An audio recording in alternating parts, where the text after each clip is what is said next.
1950년 겨울 웅진반도에서 서남과 노까마득에 트인 바다 위에 꺼질 듯 말 듯 출몰하는 연평도는 뿌연 눈보라에 쌓여 있었다.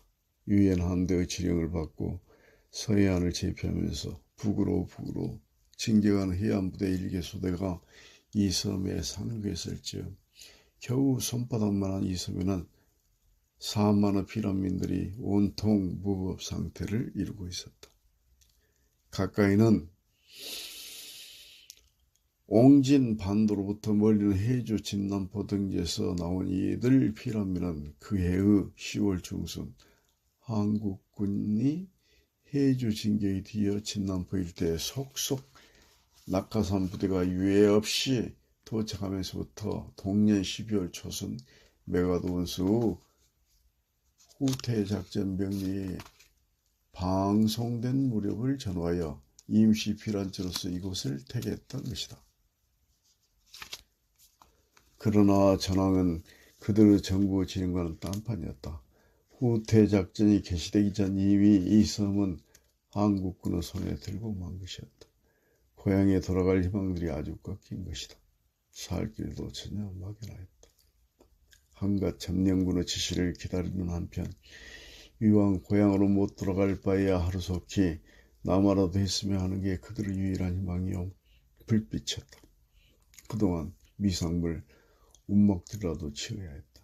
그러나 대바라진 섬 등성이에는 원주민의 집이 군데군데 흩어져 있을 뿐 나무 항구로 서 있지 않았다. 밋밋한 섬 기슭이 닿은 저편에는 허한 바다 물결만이 밀려오곤 하였다. 별 수 없는 일이었다. 우선 바람바지를 피해서 땅굴이라도 파야 했다. 2평 이상의 땅을 차지하기가 힘들었다. 연장을 미처 못 빌린 경우엔 그걸 우선 칼끝으로라도 우기적거리는 수밖에 없었다. 그저 앉아서 고개만 안 나오게쯤 되면 그 위로는 돌을 쌓았다. 나무도 쓰레기가 고작이었다. 물 역시 만주 사람들이 물 한 대야를 가지고 온 식구가 다 세수를 한다더니 우리가 꼭 그 꼴이군 했다. 이런 가운데서도 준비가 다소 넉넉했던 사람과 약삭 빠른 사람들은 원주민에게 의탁하여 술집을 차리고 가게를 했다. 한낮에 날강도가 사방대서히 났다. 밤새 피를 흘리고 죽은 사람도 많았다. 더욱 여자들은 날만 어두워지면 바깥에 한 발을 나갈 수가 없었다. 이렇듯 어지럽고 처참을 극한 가운데서 뜻밖의 상주한 그들의 점령군은 실로 위대한 구원군이요 은주가 아닐 수 없었다. 악당들은 붙잡히는 대로 총살을 당했다. 야간 통행금지도 엄중했다. 불황마다 동장이 선정되고 반장이 선정되었다. 나날이 질서가 잡혀가던 것이다. 이제 하루바삐 육지로 나갔으면 누구나가 초조해야 하는 갈망이었다. 노인은 술로 목을 쥐고 나서 다시 이렇게 계속했다. 노인이 진남포서 누구보다 빨리 이곳으로 피난을 나오게 된 것은 오로지 진남포에 와서 얻은 6번째 여편네의 덕이라 했다. 원주민의 의탁하여 술가게 하나를 냉큼 차린 것도 전혀 그네의 수단이라 했다. 그네는 본래 진남포서 이번같이 나온 20살 먹은 외딸 하나와 고무 공장에 다니고 있었다. 늙은 어머니나 젊은 딸이 윗사람들의 비율을 맞추는데 눈치가 여간 아니었다. 풀칠하는 솔로 놀림도 꽤는 빨랐다. 모녀가 그 다 나무 2묵씩의 풀칠을 해내던 것이었다. 해마다 상장을 타고 상금을 탔다.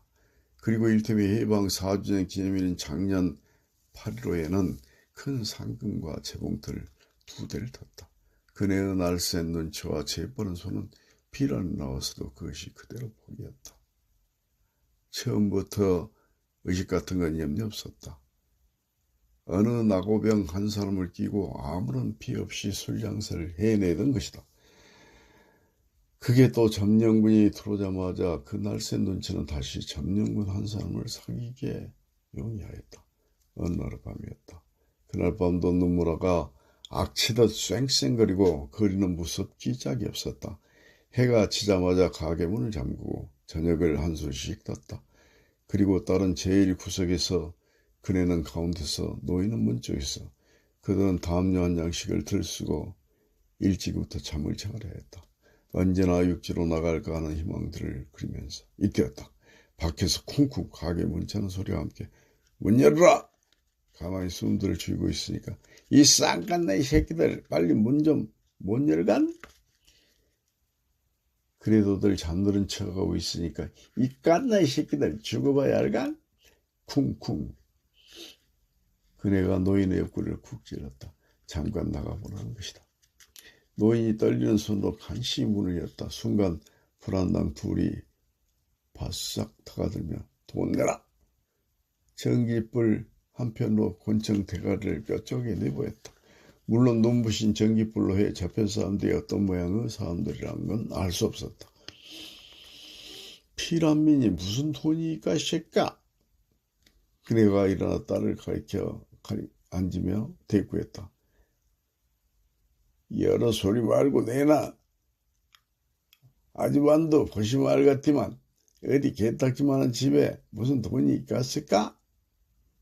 권총이 점점 한복방으로 올라오더니 그네의 가슴 앞에 와서 멈추며 이래도? 하는 소리와 함께 문득 저편 바깥에서 빵빵 총소리가 울리는 거 하자 이놈들 나오라는 고함소리가 수다스럽게 연달아 올랐다. 때마침 지나가던 순찰병이 이들을 발견하고 총소리를 울리는 것임에 틀림없다. 과연 이들 불안당이 곧 밖으로 달아나더니 거기 문 앞에서 한참 동안 왁자게 떠드는 소리가 들렸다. 그리고 얼마쯤 있으니까 흰 헬멧을 쓴 순찰병 두 사람이 들어왔다. 방금 침입한 사람들이 생김이 어떻더냐는 것이다. 그네가 바쁘시지만 잠깐만 들어오라고 했다. 좋으니어서 말이나 좀 하라는 것이다. 전지불에 가려서 모르겠더라고 했다. 그리고 천만 감사하시다면서 잠깐만 들어와 약주 한 잔씩 드시라고 했다. 천만의 말씀이라면서 이내 돌아가려는 걸 실례입니다만 성함이나 좀 알아두라고 했다. 그럼 그러시라고. 그중 갈고리를 2개 찬 순찰병이 이름을 대주고 돌아갔다. 이튿날이었다. 그네가 천장 틈새에서 지폐 한 뭉치를 빼냈다. 가서 어젯밤 순찰병에게 보답을 해야 한다고 했다. 순찰대 본부에서 돌아온 그네의 기분이 별로 명랑스러웠다.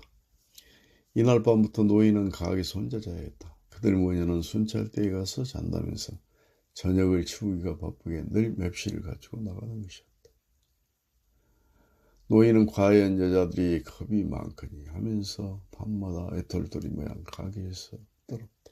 이렇게 며칠 동안을 지나다가 했다. 노인이 또다시 경을 친 것이었다. 불안당 3사람이 들이닥치더니 온 방을 샅샅이 그리고 골골 뒤졌다. 지전 한 입이 나오지 않았다. 천장 뜸새까지 들쑤셨다. 용했다. 거기 감춰둔 줄만 알았던 지폐뭉치가 하나도 없는 것이다. 이미 그네가 딴 데로 옮겨두었으리라. 빵! 총소리가 울렸다. 노인은 의식을 잃고 말았다. 그리고 노인이 가까스로 의식을 돌이켰을 때는 그때부터 몇 날, 몇 밤을 지났는지 몰랐다. 무슨 야전병원이라는 데를 와 있었다. 그러나 상처는 외에 대수로운 것은 아니었다. 다날이 옆구리깨를 다치고 지나간 것이다.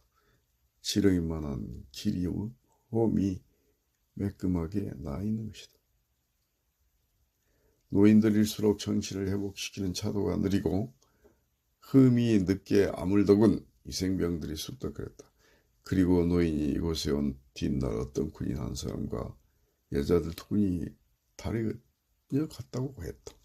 묻지 않아도 그 순찰병이라는 군인과 그들이 모녀였으리라.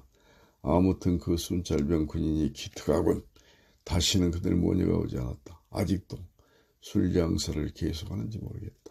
밤에는 여전히 순찰들을 차로 다니고. 그럼 가게는 밤이면 별수 없이 비워두는 것일까?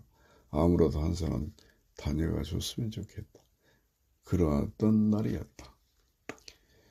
딸이 말쑥한 옷차림을 하고 찾아왔다. 그런 딸의 손에 노인은 옷 한 벌과 과자 봉지가 들려 있었다. 노인은 은연중 석을 퍼진 것이다. 어서 고리 앉거라. 그동안 여러 번 올라오고 했더만 바빠서 못 왔시오. 낮에는 술 파느라고 그러고 밤에는 해디기가 바쁘게 자리에 가느라고요. 어디로? 순찰대로?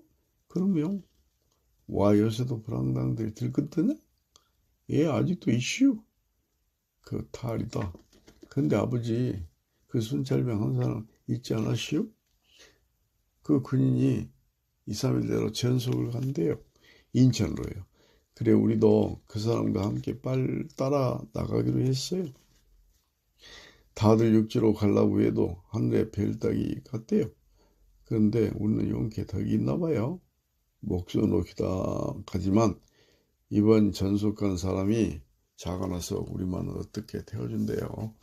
그러니 아버지도 어떻게 기동해서 내일쯤은 집으로 오셔야 계시오. 그래 잘됐다. 애미는 뭘 하든고 오늘부터 짐도 챙기고 예상도 받아야겠다고 우선 절 들어가서 이 옷이나 전해드리고 아니라고요. 아무튼 네 애미가 보통 사람이 아니다. 내일은 꼭 나오셔야 해요. 알겠다. 그럼 노인은 됐다 했다. 그러나 이튿날 노인이 막상 집에 갔을 때는 이미 그들 모녀가 있지 않았다. 그리고 그 집을 새로 사왔다는 주인이 벼랑간 폐가 떠나게 돼서 오늘 아침에들 벌써 떠나시오. 노인은 영락없는 거지가 되었다. 그리고 6달 만에 겨우 육지로 나오기도 하였으나 그들 모녀의 종적은 전혀 알 길이 없던 것이다. 이렇게 이야기를 마친 노인은 휴 한숨을 내쉬고 나서 이 여자라 뭐니 해도 본집에 내가 제일입니다. 내가 만년에 자식 하나 없이 이렇게 된 것도 그 때문이 아닌가 싶습니다. 내가 지금 뭐라고 말할 수는 없지만 백날 똑같은 번뇌편네한테 내가 너무 하고 여기를 떠나지 않았습니까? 그래 또 그 때문이 아닌가 싶습니다. 형 좀 들어보이소. 내가 갱상도에서 그랬지만 평안도 여자도 그것이와 아본 에베네만 같으면 어디가 그럴 깁니까? 잘 좀 들어보이소.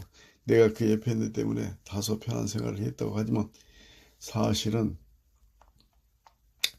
죽었을까 살아나지 않으십니까?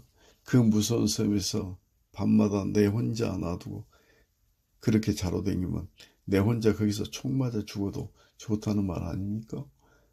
본예 펜네만 같으면 어디가 그럴 겁니까? 죽어도 같이 죽고 살아도 같이 살자. 그러고 내가 그렇게 총 맞아 누워있어도 또 한 번 와보는 게 뭡니까? 아무리 술장사기가 바쁘다 하지만 본냄편만 같이 생각한다면 하루 10번은 묵어도 오겠습니까? 그리고 형 쿨룩쿨룩 진현이 배 타고 간 것도 전 그렇게 빨리 가게 됐으면 집을 파한 사람한테라도 이런 사람이 오면 이러이러한 말이라도 한마디 전해달라 할 끼지.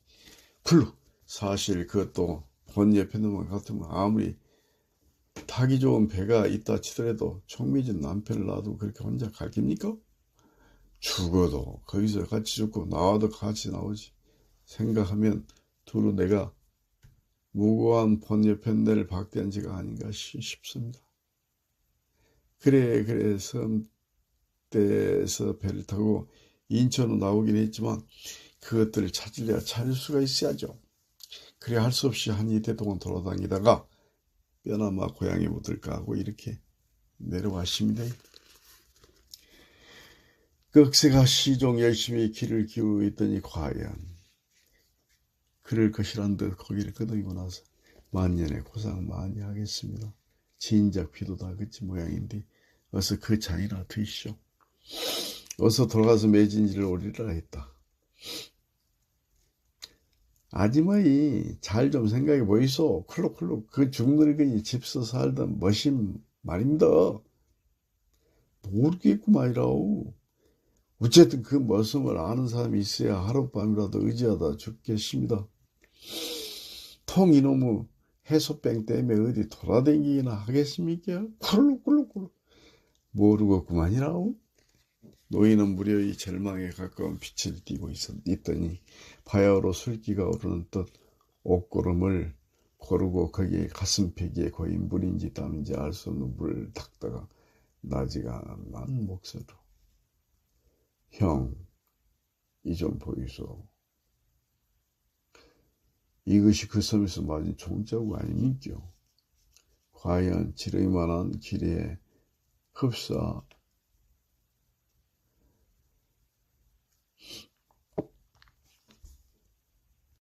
흠이 매끈하게 나 있는 것이었다.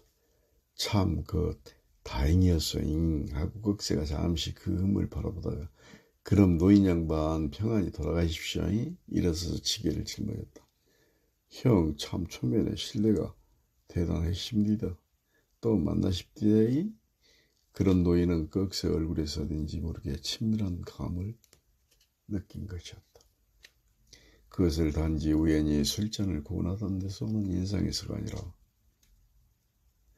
지나간 옛날, 어쩌면 아주 지나간 옛날, 그것도 허전한 보도 위에서 그저 잠깐 마주보고 지나쳤던 얼굴, 그는 어쩐지 잊혀지지 않고 문득 생각해보곤 하는 얼굴, 그런 사람을 만난 듯한 친밀감이었다. 이르고 이틀이 지난 뒤였다. 꺽쇠가 아침 일찍이 마당을 쓸면서 살인문께로 나갔다. 순간 꺽쇠는 깜짝하고 주춤 물러섰다. 바로 울타리 밑에서였다. 웬 노인의 시체 하나가 배를 모록 깔고 나가 둥그러져 있는 것이었다. 대번에 머리끝이 하늘 끝까지 곤두섰다. 그러나 다음 순간 꺽쇠는 곁에 있는 갓하며 바랑등으로 보아 이 노인이 전날 만난 노인인 것을 그냥 알아챈 것이다. 이런 한참 시체를 내려보다가 그렇게 몸을 못 이겨 싸더니 하필 여기 와서 죽었군. 꺽쇠는 미상불 거적대기 하나를 갖다 시체를 덮어놨다. 비록 한 자리 술을 같이 했던 사람이라마 자기 집 앞에 와서 죽은 시체를 그대로 버려둘 수는 없을 것 같았다. 그리고 뼈나마 고향에 묻히고 싶다던 노인의 말이 문득 생각히는 것이었다. 아내로 하여금 상에 물 한 그릇을 떠놓고 자기의 헌옷 한 벌을 내놓으라고 하였다. 옷이라도 한 벌 갈아입혀서 묻어주고자 하는 것이었다. 꺽쇠가 노인의 젖구리를 벗겼다. 새삼스레 총 맞은 자국을 눈여겨보았다. 그 총 맞은 자국을 눈여겨보던 꺽쇠가 그만 흠치라고 소설하졌다. 바로 노인의 가슴 한복판에서였다. 마치 독수리형 꿀 이룬 홍점 자국이 하나 커머푸름하게 새겨 있는 것이었다. 현대문학 1957년 9월